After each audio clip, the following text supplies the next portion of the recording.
Hey book nerds, welcome to my channel. So today I'm doing my January wrap-up video. I had a weird reading month in January. I had a massive deadline on the 31st of January. It's a really important deadline in terms of my career and stuff. I don't know why I'm being vague. It was a PhD application deadline. So for the first part of the month I had a really good reading month, and then for the second part my brain disintegrated into goo and all I could read was fluff. So I've read 17 books in January, which sounds amazing. Most of those at the end you'll understand why I read so many, because they're not particularly challenging books or long books. But I'm getting ahead of myself. So anyway, I had, out of those 17 books, there are a couple that I'm not giving a rating to, which again I'll explain why at the end. But I had 2 3-star reads, 3 3.5 star reads, I had 4 4-star reads, 1 4.5 star read and 1 5-star read, which is fantastic because I only had 3 5-star reads last year. My goal this year was to be more selective with my books to try and get more 5-star reads, and I'm already, in fact I only had 2 5-star reads I think. So yeah, so I'm already halfway at the point to get as many 5-star reads as I had last year. The first book I read was The Caller by Chris Carter. This is a thriller. I gave it 3 stars out of 5, and it's about a serial killer who basically he selects 2 people who are very close to each other, and he'll ambush one of those people and put them in basically restrain them, put them in an unpleasant situation, and then he'll video call the other important person in that pair and ask them 2 questions about their relationship, and if they get the questions wrong he will brutally kill that person who he's got bound up. So that's the premise. So for example, the first pair is 2 best friends, there's a married couple, stuff like that. It was alright. There were some weird themes in it. It wasn't written that long ago, but for example the author went on a little rant about how, well, it wasn't even a little rant, it was just a sentence, but it was women don't drink whiskey because women aren't patient enough to drink whiskey. You have to try to like whiskey. And that wasn't the only example. There was some weird stuff like that in it. It was engaging. It's very, very gruesome. It was okay. The ending, it's more of a thriller than a murder mystery, so the ending's not particularly satisfying, but it's a good police procedural. And I have another book in the same series called The Executioner on my TBR, and I haven't taken it off yet, but it was just kind of okay. If you really like particularly brutal thrillers or really like police procedurals, you'll probably enjoy this a lot more than I did, but it's just not quite my kind of thriller, and it didn't quite live up to the premise in the way that I thought it would, or rather I hoped it would. Next book I read was Bird Box by Josh Malerman, and I gave this 4 stars out of 5. There's a lot of hype surrounding this book, particularly at the start of January, which is when I read it because of the Netflix movie, which I still haven't seen. But this is about a world where a lot of this book is based off mystery, so I'm going to be vague because it's a kind of slow build horror, and that's part of the appeal for it. But it's essentially a world where there are meant to be these monsters outside that if you see them, people go insane and they try to kill others and then kill themselves. A big part of the book is whether or not this is real, and it kind of reveals details about this world slowly, so I'm not really going to say anything more than that. It's a really good horror. It was a lot shorter than I thought it'd be, and it's told in 2 parts. So it's told in the present day and it's told in the past when this was just starting to happen. My main problem is that the structure, I think it could have been structured better, because a lot of the story was in the past and there's not much that happens in the present. So I don't think it would have harmed the story to be told chronologically as opposed to being told in flashback. The only real benefit being told in flashback is you get sometimes you get little snippets about she'll mention that a character's dead and we haven't had that character die yet in the past, so you know that character's going to die somehow. But yeah, I don't know if I would have enjoyed it more if it was arranged chronologically. There was just something off about the structure for me. But it's a really engaging horror. It's not too horrific or gruesome, so if you're not usually a horror reader, I would recommend giving this a try. But yeah, really enjoyed it and I highly recommend it. The next book is my 5-star read, and it is If We Were Villains by M.L. Rio. I normally don't give 5 stars unless I've reread a book, so like the second time reading it I'll give it 5 stars, but there was something about this book that I loved it and I couldn't help but give it 5 stars. So it's so hard to explain what makes this book good, but the premise is basically that it's about a bunch of students, and they're all acting students, and they attend this school where all they do is Shakespeare plays, and they all kind of have their set roles that they play. They're in like their 3rd year going into their 4th year when the book begins, and they all have these set roles and they kind of fulfill those roles in the friendship group as well.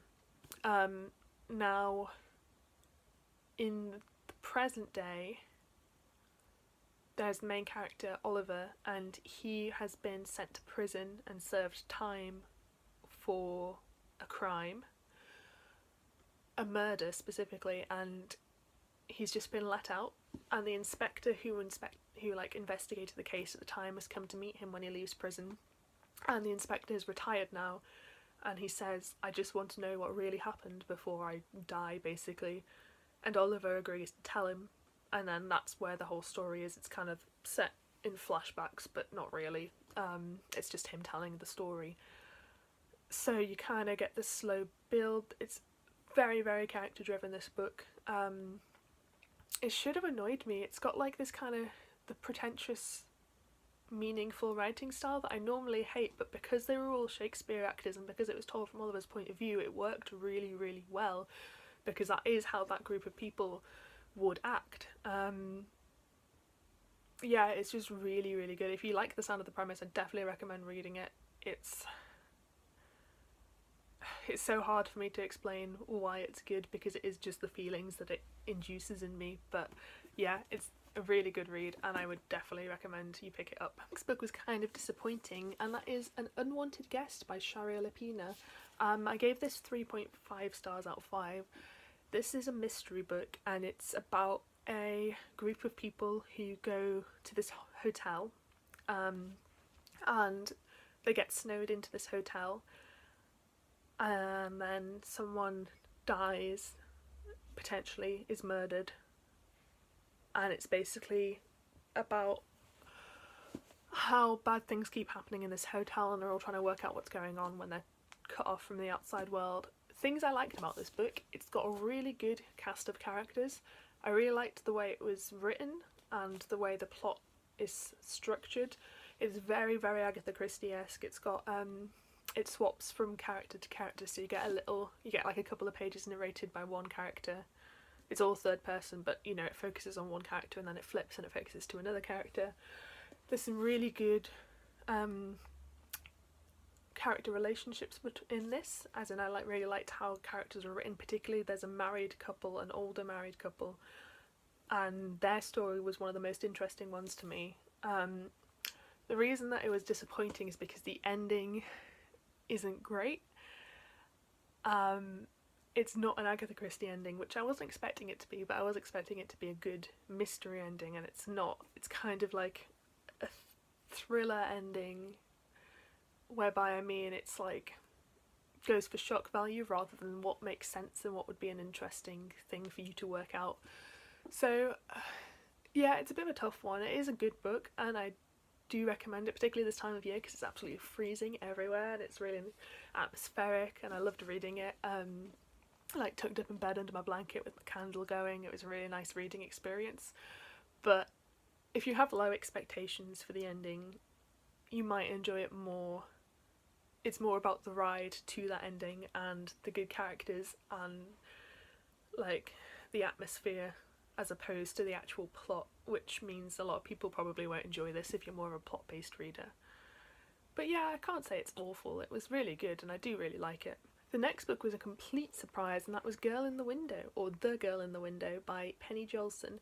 This I actually gave 4 stars to, but I will say this is intended for a much younger reader than me. It's kind of the young side of young adult, so I rated that allowing for that. So if you're an older reader, I wouldn't necessarily recommend this to you.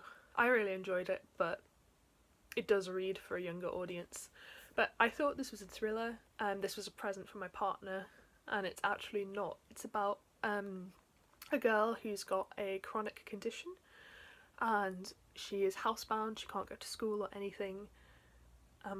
One day she looks out her window and she sees another girl her age in the house opposite, and then a crime happens on the street, so they see a woman get kidnapped on the street.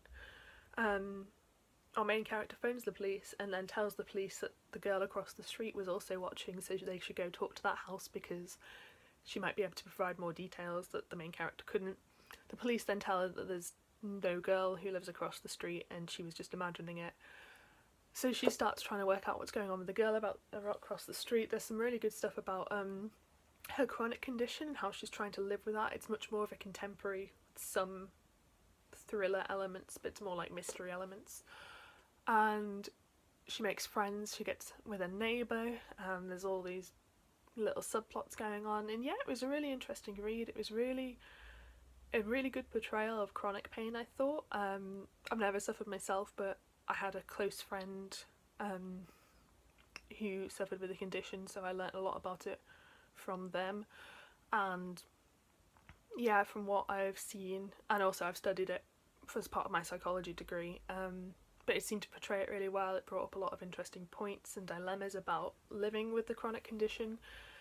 And yeah, it was a really enjoyable read, definitely. I would recommend it. If you don't mind, I think you call it like middle grade in America, but those kinds of stories, I would recommend trying this because it was a really surprising and enjoyable book, and I haven't heard a lot of people talk about it, which is a shame. The next book I finished was actually an audiobook, and I'm so glad I finally finished it, and that is Kill Creek by Scott Thomas. This I gave 4.5 stars to. I wrote a blog review of it, which I'll link below. Basically, it would be 5 stars. I just need to read the physical book because I think listening to an audiobook is a very different experience, and I want to kind of, before I say it's definitely a 5-star read, I want to experience it as a book, because it's like a 16-hour listening experience as opposed to a book that I'd probably finish in like 3 hours. And that's obviously very different. So, but yeah, this is about 4 horror authors, 4, I can count, 4 horror authors who go to this house, this creepy house on Kill Creek, as part of a publicity stunt, and they basically are going to spend the night in this house and then live stream the whole thing. And it's going to be this big event that's going to inject loads of enthusiasm back into their careers. The authors are fantastic. They're all varying horror tropes / XPs of like real authors. So there's one who's clearly meant to be like Stephen King. There's one who's meant to be like R.L. Stine, which is great. There's one who is a female author and she writes really graphic, really sexual horror. And there's one who's like an old man and he is the expert of horror and he's been writing for years and years, and he writes like traditional Cthulhu type mythos things. And yeah, I really enjoyed that. It's a fantastic book if you enjoy horror. It's a fantastic book anyway, but if you know a little bit about horror, you'll get a lot more out of it. There's loads of little tidbits and stuff like that. You can tell Scott Thomas loves horror, and that's really nice. It really shines through the writing. Anyway, so they go to this house for this publicity stunt, and that's like the first part of the book. That's not the whole book. I thought the whole book was about them staying in this house, but it's not. And then creepy stuff happens at the house, and I'm not going to say anything more because there's like 3 or 4 parts to this book, and each part has a very different plot, and that's like, basically I don't want to spoil anything. So that's the basic premise. It's about them going to this house and then the aftermath of what happens in the house. But yeah, it was really enjoyable. Like I said, if you like horror, I definitely recommend this. This one's slightly more violent than Bird Box, and I think you would still enjoy it if you weren't if you didn't know, like if you know you're not a fan of horror, obviously you're not going to enjoy it, but if you're not sure if you like horror, this might be a good one to start with, depending on if the premise appeals to you, because it's a very classic horror story about a spooky house, and it's got the additional meta things and stuff like that. But yeah, definitely if you are a fan of horror and you haven't read this yet, please pick it up, because it's really, really good, and I think you'll really enjoy it. Next book was an ARC I got, and that was For Better and Worse by Margot Hunt. This I gave 4 out of 5 stars to. I will link my blog review down below, and so that'll have more detail in it, but this I talked about in my TBR video and I got the plot entirely wrong, because the blurb is very mysterious and I basically just assumed what it was about and I was wrong. But this is about a couple, and they both they met at law school. One of them is a criminal lawyer now. I think the other one, I'm not sure what the husband does. He does some kind of office law job, I think. But they have a young son, I think he's 4, and at his primary school, their head teacher gets accused of sexually abusing a child. They then find out that the teacher has sexually abused their own child. Now, instead of going to the police, because Natalie, who's one of our main characters, there's Natalie and Scott, that's the married couple. Natalie is a criminal lawyer and she knows how aggressively children are interrogated and the kind of effects that can have on them from her job, so she decides not to go to the police and instead she's going to take matters into her own hands, and she kind of ropes in Scott and tells him that they're going to murder this teacher. And I won't say anything more than that. I won't say so it's very slow paced, this thriller, but that's not necessarily a bad thing. It is a good exploration of a married relationship and the kind of things that can happen within that. One thing I really liked is that the husband is actually a proper character in this, which is what I was hoping when I picked it up, because I'm kind of tired of thrillers where the husband doesn't really play a part apart from being a suspect and acting in a bit of a weird way, and he's not really a character in his own right, whereas Scott definitely was. It takes a while to get to that point because you get Natalie's narration for basically most of it, and then it swaps between Natalie and Scott. But I really liked that aspect. It was a very different story, like I said, from what I was expecting. There's not a lot of... There are some twists and stuff like that, and there's some ambiguity to certain things, which helps provide the kind of thriller atmosphere, but it's not your typical fast-paced thriller where you don't know what's going on and you're trying to reach the end so you can work out everything. It's more of an interesting story and it's more character-based, which I really liked. And yeah, I would definitely recommend it. I'll definitely be checking out Margot Hunt's other book, who I've got it on my TBR. I think it's called like Best Friends Forever or something like that. But yeah, I'm happy I got this arc, definitely. The next 2 books I read as part of the Buzzword-a-thon, and they were, the first one was The Liar's Girl by Catherine Ryan Howard, which I debated about, but I ended up giving 3.5 stars. This is about our main character. When she was a student, she dated this guy called Will, and then Will was arrested for the murder of several female students, and she basically shut down and moved away and moved on with her life. And now in the present day, people have started dying again in the same way that Will was supposed to have killed them. Will says he has some new information to confess, but he'll only confess it to our main character. Sorry, I've forgotten her name. So she goes back to talk to him, and he basically starts saying that he was innocent all along. It was enjoyable. I will say it felt too long. It was about 400 pages and it felt like it took me a long time to get through, which isn't great for a readathon, but it was really well written.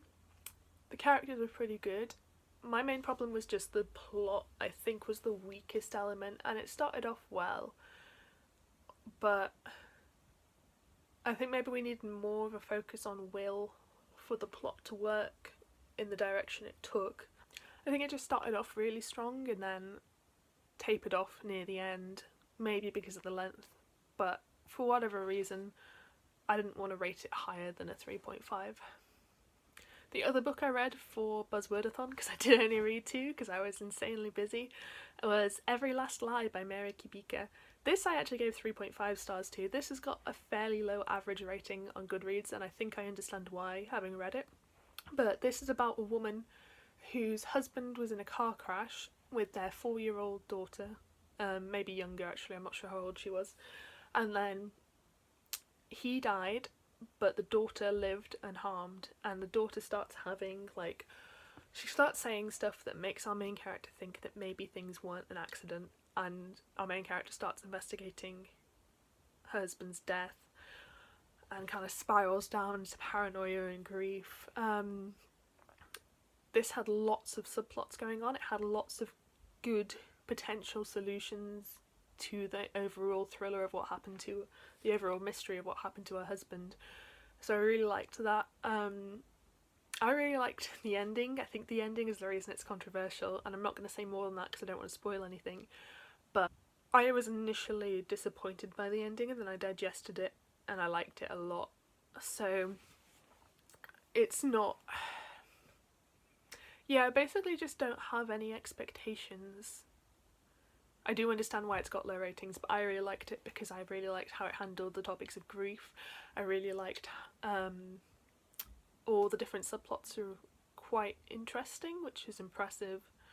And again, the husband was a character. He got to narrate his own sections, which is great because that never happens. And like I said, I'm sick of books where the husband doesn't have a personality because I don't understand why they exist if they're just walking suspects, basically. But yeah, it was an enjoyable book, and I think I will read more by Mary Kubica, definitely. The next book was a lovely fluffy break, and that was Simon versus the Homo Sapiens Agenda by Becky Albertalli. This I gave 4 out of 5 stars to. This was exactly what I needed after reading so many thrillers on top of each other. It's basically a story about Simon, who is gay. He's not out the closet yet when the story begins, and he's been emailing one of his classmates, but he doesn't know who it is. And they are basically having an online relationship with each other. And it's about Simon's life and his friends and how he copes with being gay and how he's trying to work out who this mysterious person he's emailing is. Right at the start of the story, he's getting blackmailed by this other guy who sees the emails and basically tries to get Simon to set him up with one of his female friends. So it's like a little bit about Simon worrying that he's going to get outed and stuff like that. It's a very low tension story, which is so nice to read. A lot of stories that focus on queerness are very intense, and that's important because a lot of stories do need to be really intense and there's some important issues that I need to discuss. But this was mostly just a fluffy romance, and while there are intense parts, you know everything's going to work out okay in the end, pretty much, from the type of story it is. And yeah, it was just lovely. It was fantastic. I don't know if I'll pick up Leia on the Offbeat because I've heard mixed things anyway from people who love Simon, and I didn't really like Leia in this book, so I don't know why I'd want to read another book about her. I know that's controversial because I know she's loved by a lot of people in this book, but yeah, I don't know what it was, I just didn't like her that much. But I might pick it up. I might see how I feel in a couple of months' time when it's summer and I want more romancy stuff. But yeah, I'm so glad I finally got around to reading this. It did not disappoint. Next book was another arc, and that was The Pupil by Dawn Goodwin. This I gave 3 out of 5 stars to, sadly. This was about a woman who attends a writing class, and the author of the writing class, after the class, says that he wants to mentor her and make her his like special student. He's going to basically coach her into writing a book. Her husband doesn't like this. He's a very controlling person. No one in her life likes this. All the people in her life are very negative towards her writing ability and they don't think she can do it.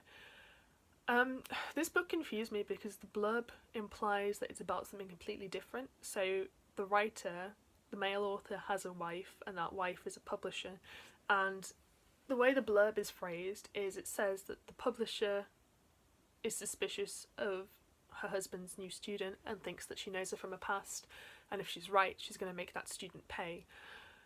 That makes you think that the publisher is going to be the main character, but it's not. It's the student. And from that blurb, you already know what the twist at the end is going to be, because it's written as the main character not knowing why the publisher's being so weird with her. Sometimes she's really nice and sometimes she's not.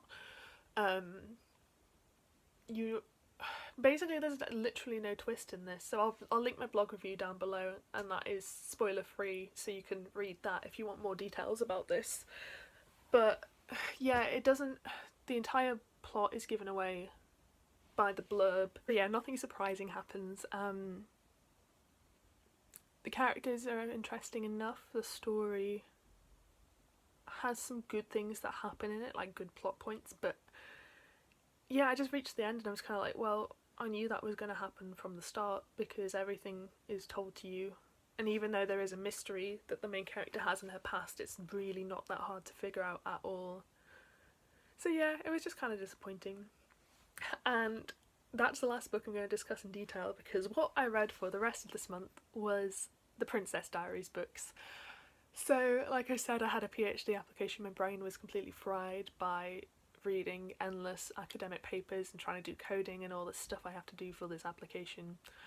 So I reread the Princess Diaries, and I'm still rereading the Princess Diaries. I started from book 2 because the first book I already know inside out because of the movie and everything.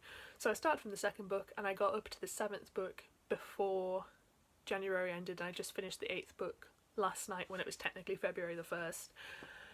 These I'm not going to rate because they are, I mean, I'm sure you know what they're about, but they are young adult books. They're about a girl, American teenager who finds out she's secretly a princess. She's a insecure and very dysfunctional person, and it's her trying to navigate her life without utterly destroying it. Each book is like under 200 pages, which is why I said at the start it sounds impressive that I've read 17 books, but these, really 2 of them count as 1 book. But yeah, so I spent the rest of the month reading these. I really enjoy them. Rereading them, there are things I did not notice as a teenager. Michael's kind of a jerk, really. Mia is unbelievably dysfunctional. I would not recommend reading these as an adult if you didn't read them as a kid, because you will not be able to put up with Mia. I can barely put up with Mia now. But, you know, I still read them. It was a nice, light, fluffy thing to relax my mind in between all the work I had to do, and I am looking forward to finishing the series. So that is all the books that I read in January. Please let me know what books you read in January. Let me know if you've read any of these and if you agreed with my ratings of them. Let me know if you think I should try Layer on the Offbeat as well, because I'm a bit torn on that and I'd like to know more opinions about it. But yeah, so if you like this video, please give me a thumbs up, it helps me out massively. Thank you so much for watching, and I hope to see you next time.